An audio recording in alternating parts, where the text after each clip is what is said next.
Hi, my name is Olivier, and today I'm going to present you the results of our survey regarding expectations, frustrations, and barriers of players with disabilities. During this talk, I will tell you who we are, how we did this survey, what were the main highlights, and also a few takeaways. Player One is a French startup, and we are very new. As you can see, we were born in 2020. Our mission is to give access to video games to players with disabilities. We have two axes currently of action. First one is the design and the manufacturing of innovating gaming gear. Second one is accessibility consulting services. Will it be for games or for web properties?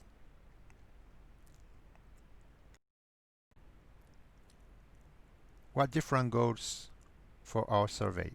First, we wanted to give players with disabilities the opportunity to express their needs. We also wanted to better understand what were their expectations, their frustrations, and the barriers they experienced during their gaming activities. We also wanted to inform the industry with the results of this survey in order to help them improve the situation.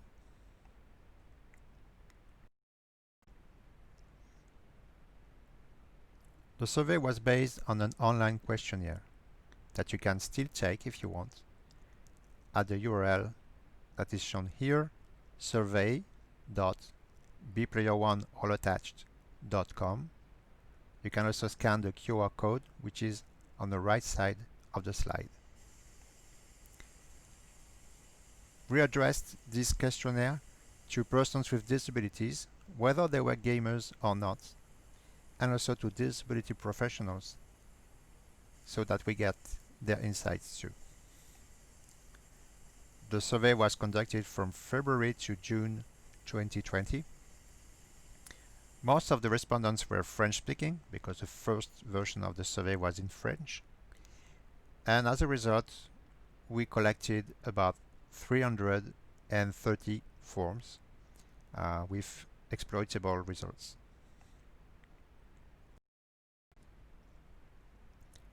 To be very clear, there might be some biases. First, because the survey is based on voluntary participation, so it's not always representative of the general population. And for instance, we discovered that there were an over-representation of visual disabilities in the sample, and also hearing disabilities were underrepresented. We also find out that there were a lot of middle-aged people who responded compared to the general population, where there are younger people and older people in larger numbers. It's worth noting that the survey was released before the lockdown in France, so maybe they would have different answers at some questions.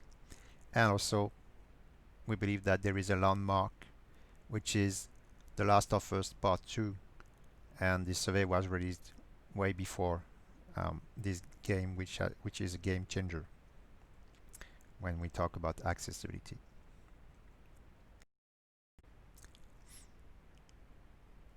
First figures is to know what is the occupation, the main occupation for the respondents. And as you can see here, there are a large numbers of people who are unemployed or volunteers. That's 103 people in a sample. 73 people are students or at school, and the rest of the respondents are employees and self-employed mainly. So we can assume that a large number of our sample has no income or low income, so there is probably a socio-economic factor to take into account as well, and this is true for every subject related to accessibility actually. We asked them on what platforms they like to play. So the majority of them say that they played on computers. And as you can see, if you compare that to the number of the general populations, it's a bit different because in the general population, people play a lot with mobile devices, whereas it's not the favorite platform for our respondents. It's worth noting that people with disabilities, visual disabilities, said that they played more on mobile and less on consoles than the rest of the sample. We asked what types of game they prefer, and the results were quite different from what we can infer from the sales statistics from the general population. For instance, we can see that the adventure games and role-playing games are by far the most favorite games played by people in our sample. Also, compared to the general population, strategy games, simulation games, and also fighting games are well above um, their counterparts in the general population. It's also worth noting that sports games, which are very popular in general, are not that popular among our sample.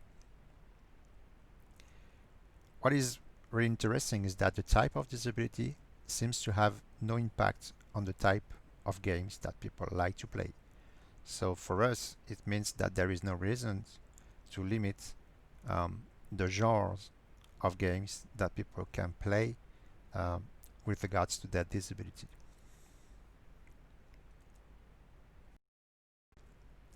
We asked, we asked also for their motivations, and interestingly, the main motivation factor is fun.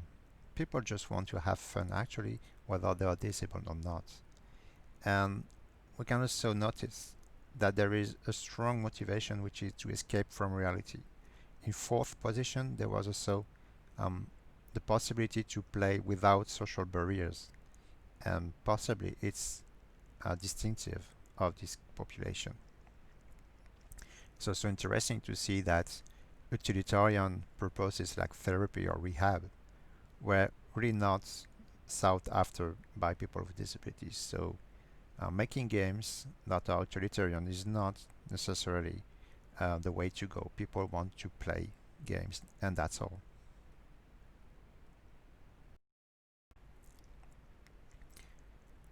We asked what were the main barriers to gaming, and the first result is that a very large number of people, 69%, say that their disabilities was a partial barrier to gaming, and 22% said it was a total barrier, which means that in total, 91% of our sample experienced barriers when gaming.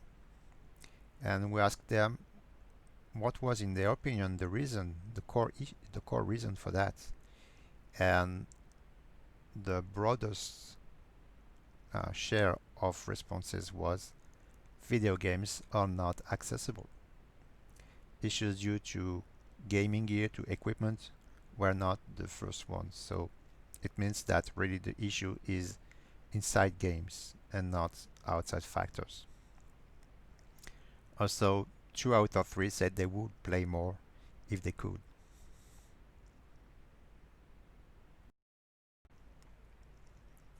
Of course, there is a consequence on that, which is frustration. And we asked to what extent it was frustrating.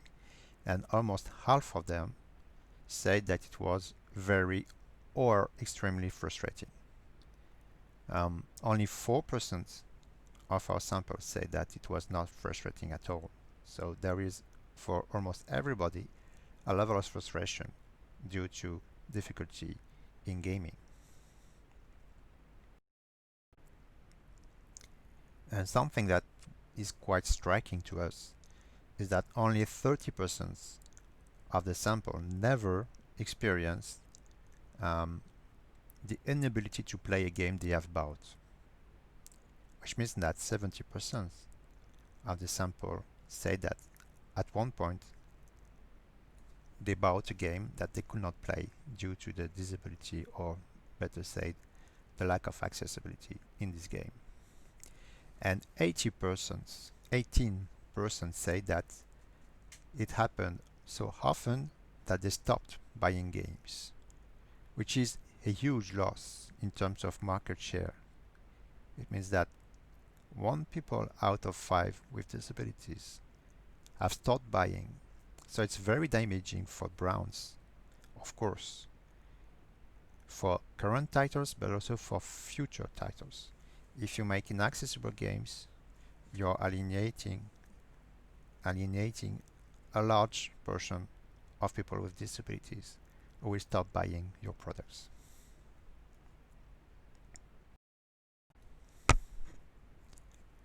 We asked them what was their opinion about games accessibility, and as you can see, 1% of them said that it was excellent,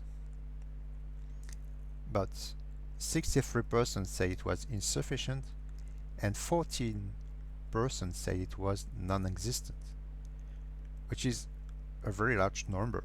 We have 77% in total who think that their needs are not met.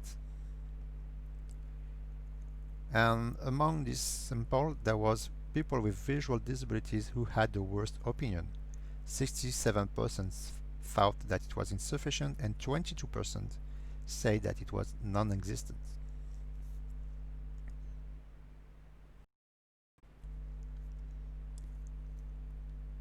We asked them also if they thought that games publishers were aware of their disabilities and their needs. The majority of them say that either they were ignored or not taken into account. So we have 34% of people who said no, games publishers are not aware of disabilities, and 28% said that yes, they were aware of that, but they did not care, and maybe it's even more depressing.